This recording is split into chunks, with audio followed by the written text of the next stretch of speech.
नमस्कार दोस्तों, आप सभी का स्वागत है हमारे YouTube channel BCS basic physics में। और आज के इस वीडियो में हम कक्षा 12 जो NCERT की पाठ्य पुस्तक है उसका थर्ड चैप्टर विद्युत धारा का आज एक टॉपिक लेकर चलेंगे। आज का जो हमारा टॉपिक है वो है धारा घनत्व, करंट डेंसिटी। करंट डेंसिटी को जैसे लिखा जाता है और आज की इस वीडियो में करंट डेंसिटी के बारे में संपूर्ण जानकारी लेने वाले हैं। देखिए, धारा घनत्व, धारा घनत्व का मतलब क्या है वो समझ लीजिए कि किसी चालक के प्रति एकांक क्षेत्रफल से बहने वाली धारा धारा घनत्व कहलाती है। कि जैसे ये कोई चालक है, इसमें से धारा फ्लो हो रही है, हम क्या करेंगे, इस चालक को इसके लंबाई के लंबवत काट देंगे तो उस काट को हम अनुप्रस्थ काट क्षेत्रफल कहते हैं। तो उस चालक के प्रति एकांक अनुप्रस्थ काट क्षेत्रफल से जितनी धारा बहती है उसी को ही हम धारा घनत्व कहते हैं, धारा घनत्व कहलाता है। एक बार फिर से डेफिनेशन सुन लीजिए। हमारे पास में एक चालक है, चालक में से विद्युत धारा प्रवाहित हो रही है। अब उसके प्रति एकांक क्षेत्रफल से, जैसे जो धारा प्रवाहित हो रही है उसके परपेंडिकुलर हम क्या ले रहे हैं, एक क्षेत्रफल ले रहे हैं। और उस क्षेत्रफल को हम कितना ले लें, एकांक क्षेत्रफल। इसका मतलब ये हुआ है कि जो हमने क्षेत्रफल लिया है वह है 1 मीटर स्क्वायर। यदि 1 मीटर स्क्वायर क्षेत्रफल से जितनी धारा बहती है उस धारा को ही हम धारा घनत्व कहेंगे, धारा घनत्व कहलाता है। तो डेफिनेशन क्या है समझ लीजिए कि जैसे ये हमारे पास में कोई चालक है, चालक तार, क्लियर। अब इस चालक तार से इस डायरेक्शन में धारा का प्रवाह हो रहा है। ये धारा इधर जा रही है। ये हमने क्या दिखाया है, एक चालक दिखाया है, धात्विक चालक दिखाया है, चालक तार है, क्लियर। और ये जो आप देख रहे हैं यह है इसका अनुप्रस्थ काट क्षेत्रफल, अनुप्रस्थ काट क्षेत्रफल है ये, अनुप्रस्थ काट क्षेत्रफल। तो ये है धारा की डायरेक्शन। तो ये जो अनुप्रस्थ काट क्षेत्रफल है इसको हम ले लें A। अनुप्रस्थ काट क्षेत्रफल को हमने क्या ले लिया, A।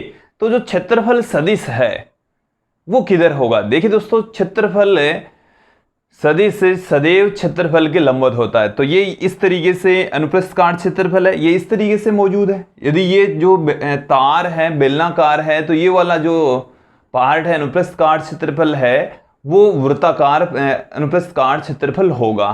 तो इसका जो क्षेत्रफल सदिश होगा इसके ठीक लंबवत दिशा में होगा। इस तरीके से इसके ठीक लंबवत दिशा में क्षेत्रफल सदिश होगा। तो यहां से क्षेत्रफल सदिश इस डायरेक्शन में होगा। तो धारा की डायरेक्शन भी उधर ही है और क्षेत्रफल सदिश की डायरेक्शन भी उधर ही है, दोनों एक ही दिशा में है। इस स्थिति में तो इस स्थिति में विद्युत धारा तथा क्षेत्रफल दोनों एक ही दिशा में होते हैं। और यदि ऐसी कंडीशन होती है तो जो धारा घनत्व है उसकी डेफिनेशन क्या है कि हमने अभी आप लोगों को बताया, एक बार फिर से सुन लीजिए कि किसी चालक के प्रति एकांक क्षेत्रफल से प्रवाहित धारा धारा घनत्व कहलाती है। तो मैं डेफिनेशन इधर पुट कर देता हूं कि किसी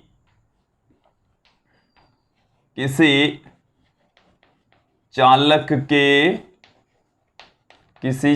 के प्रति एकांक क्षेत्रफल से, प्रति एकांक क्षेत्रफल से प्रवाहित धारा, प्रति एकांक क्षेत्रफल से प्रवाहित धारा, प्रति एकांक क्षेत्रफल से प्रवाहित धारा धारा घनत्व कहलाती है, धारा घनत्व कहलाती है। देखिए, प्रति एकांक क्षेत्रफल से बहने वाली धारा ही धारा घनत्व कहलाती है। यहां से धारा घनत्व को हम जैसे प्रदर्शित करते हैं, धारा घनत्व को किससे लिखते हैं, जैसे, कैपिटल जैसे लिखा जाता है। धारा घनत्व को जे वेक्टर से लिखा जाता है। ये एक सदिश राशि हो गई, और देखिए सदिश राशि हो गई तो इसकी दिशा भी होगी, इसकी डायरेक्शन होती है धारा की दिशा में, धारा की दिशा में। धारा घनत्व, देखिए यदि किसी चालक से आई धारा बह रही है, उसका अनुप्रस्थ काट क्षेत्रफल, उसका अनुप्रस्थ काट क्षेत्रफल यदि a है तो हम इसे क्या लिख सकते हैं, धारा मतलब विद्युत धारा बट्टे में आ जाएगा क्षेत्रफल, बट्टे में क्षेत्रफल। और देखिए इसे हम धारा को लिख रहे हैं I से और क्षेत्रफल को लिख रहे हैं A से। वैसे A एक सदिश राशि होती है और जो I है वो एक अदिश राशि होती है, बट यहाँ पर हम इसका विभाजन नहीं कर सकते। मैं इसको इस तरीके से लिख देता हूं, एन केप। ये जो एन केप है वो धारा की दिशा में एकांक सदिश होता है। धारा की दिशा में क्या है, एकांक सदिश। क्लियर। तो धारा घनत्व का फॉर्मूला हमारे पास में आ चुका है विद्यार्थियों, J बराबर I अपॉन में A। ये मैंने इसको वेक्टर के फॉर्म में नहीं लिखा है। J इक्वल टू आ चुका है I अपॉन में A। J इक्वल टू क्या आ चुका है, I बाई A आ चुका है। ये आसान फॉर्मूला है, I बट्टा A आ चुका है। अब हम चलते हैं कि यदि जो अनुप्रस्थ काट क्षेत्रफल है, यदि हम चालक को लंबाई के लंबवत नहीं काटे, यदि ऐसी स्थिति होती है, देखिए यदि ये वाली स्थिति होती है, इस कंडीशन में जो धारा घनत्व है वो क्या होगा, धारा घनत्व बराबर होगा J equal to I upon में A होगा।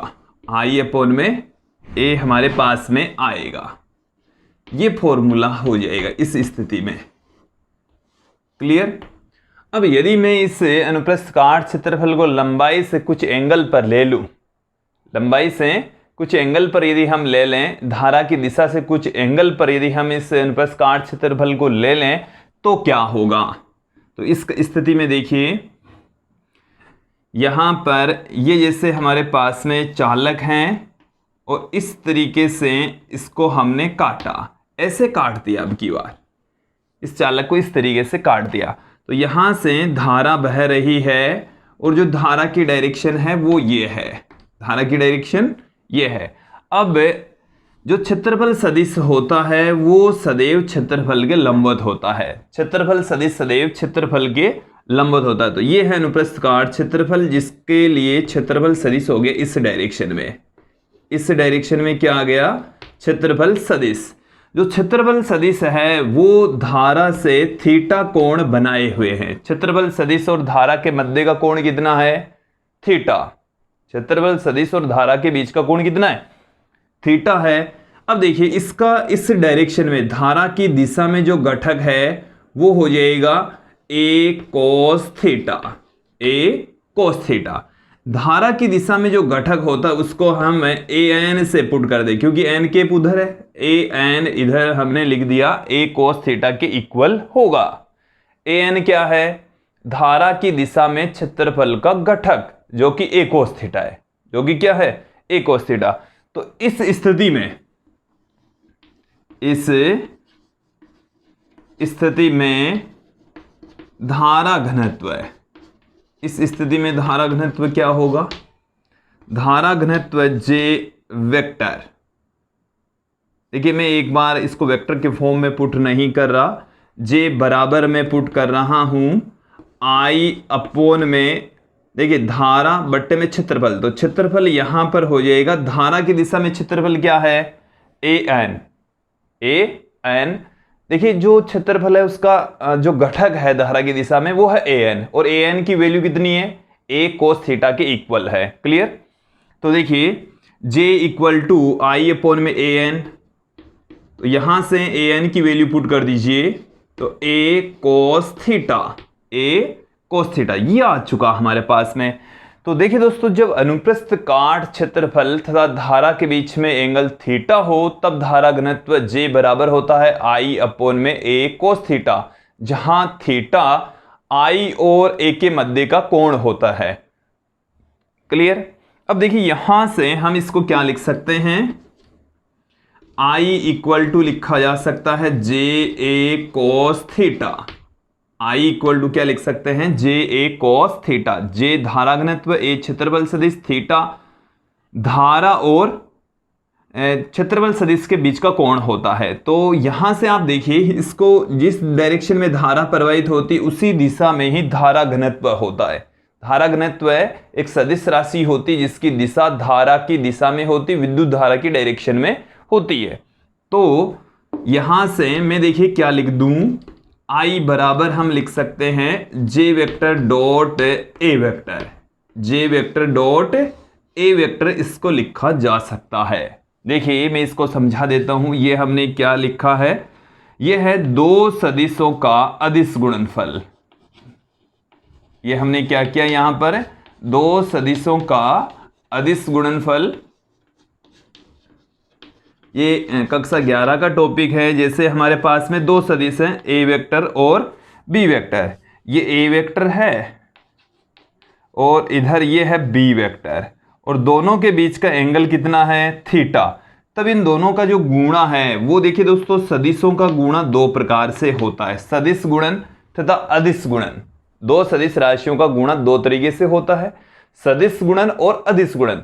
अदिश गुणन हम यहां पर देख रहे हैं। अदिश गुणन के लिए दोनों सदिशों के बीच में एक डॉट का निशान लगाएंगे, इसे हम डॉट प्रोडक्ट, अदिश गुणन, स्केलर प्रोडक्ट भी कहते हैं, अदिश गुणा कहा जाता है। अब अदिश गुणा की जो डेफिनेशन है वो ये कहती है कि ए वेक्टर डॉट बी वेक्टर बराबर होता है ए वेक्टर का परिमाण बी वेक्टर का परिमाण cos थीटा, जहां तो थीटा है वो ए वेक्टर और बी वेक्टर के बीच का कोण होता है। ए वेक्टर इधर, बी वेक्टर इधर, दोनों के बीच का एंगल थीटा। तो ये हमारे पास में ए वेक्टर का जो मोड है वो ए, बी वेक्टर का मोड है वो बी cos थीटा। तो ए बी cos थीटा को हम क्या लिख सकते हैं, ए वेक्टर डॉट बी वेक्टर। हमने यहां पर यही किया है, I बराबर जे वेक्टर डॉट ए वेक्टर। इस जे वेक्टर डॉट ए वेक्टर का मतलब क्या है, जे ए कोस थीटा। तो जे ए कोस थीटा के स्थान पर हमने J vector dot A vector put कर दिया। क्लियर। तो दो सदिशों का अदिश गुणनफल J vector dot A vector बराबर है धारा। देखिए दो सदिशों का जब अदिश गुणनफल किया जाता है तो सदैव एक अदिश राशि प्राप्त होती है, और यहां पर जो धारा है वो एक अदिश राशि होती है। क्लियर। तो यहां तक आप लोगों को धारा घनत्व समझ में आ गया होगा। अब मैं थोड़ी सी चर्चा यहां पर करता हूं। जैसे मान लीजिए कि हम अनुप्रस्थ काट क्षेत्रफल अल्पांश की फॉर्म में लेते हैं कि भाई छोटा से क्षेत्रफल में से जो धारा है वो अल्पांश की फॉर्म में ही बह रही है। तो उस स्थिति में, उस कंडीशन में हमारे पास में धारा घनत्व का फॉर्मूला क्या होगा, वो अब यहां पर हम देख लेते हैं।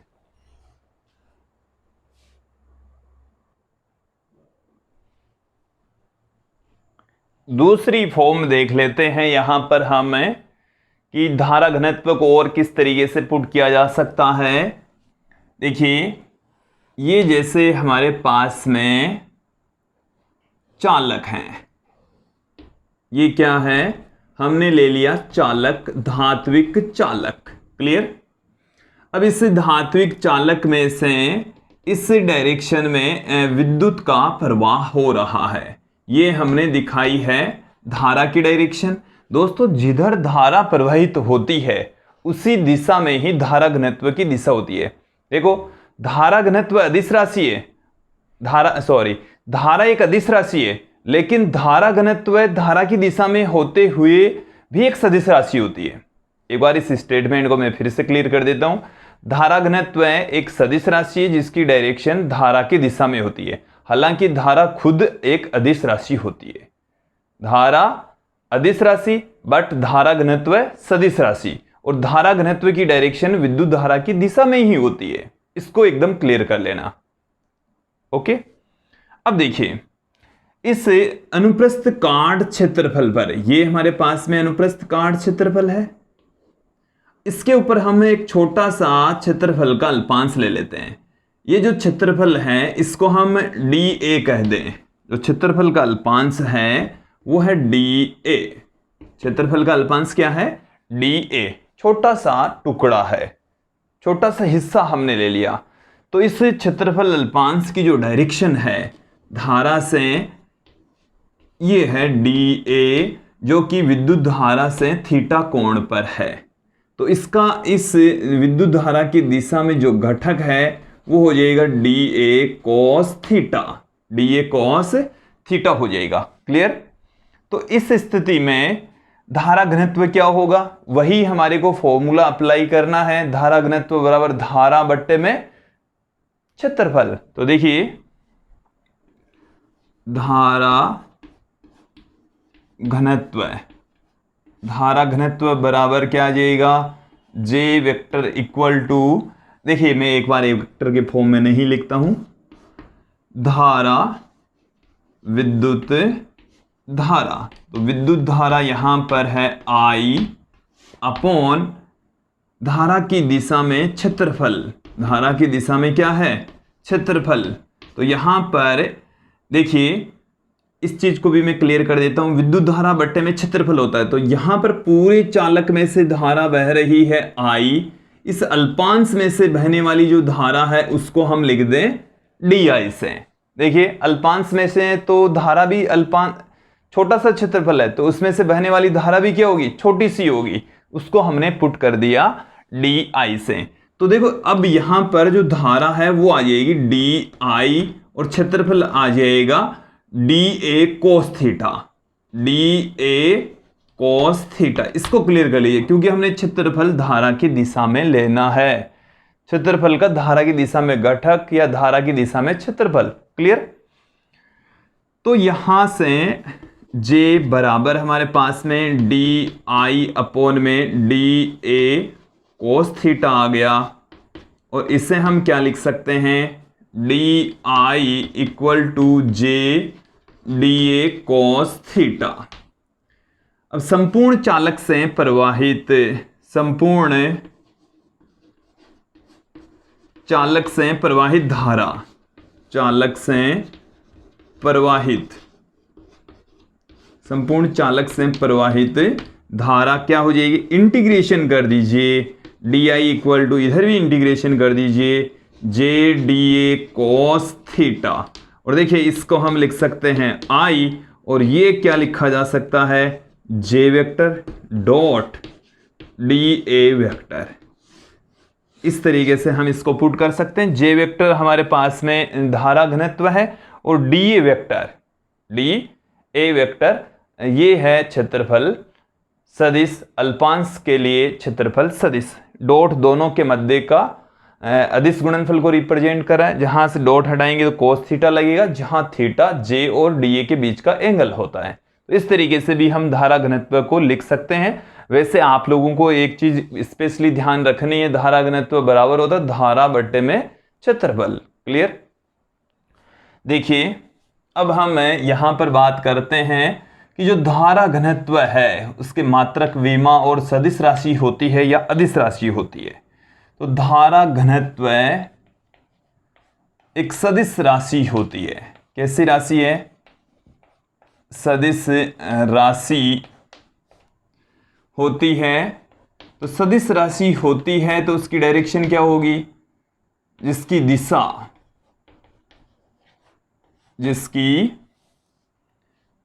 दिशा विद्युत धारा की दिशा में होती है।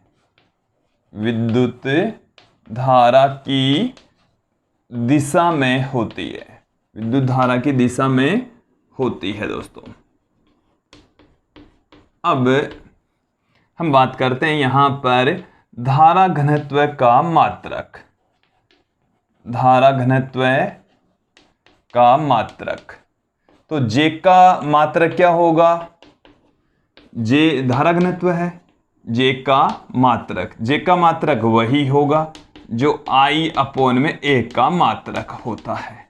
I यहां पर धारा, इसका मात्रक होता है एम्पियर, A यहां पर क्षेत्रफल जिसका मात्रक होता है मीटर स्क्वायर। तो एम्पियर पर मीटर स्क्वायर इसका मात्रक हो जाएगा, ampere per metre square. Clear? अब हम यहां पर बात करते हैं धारा घनत्व की विमा।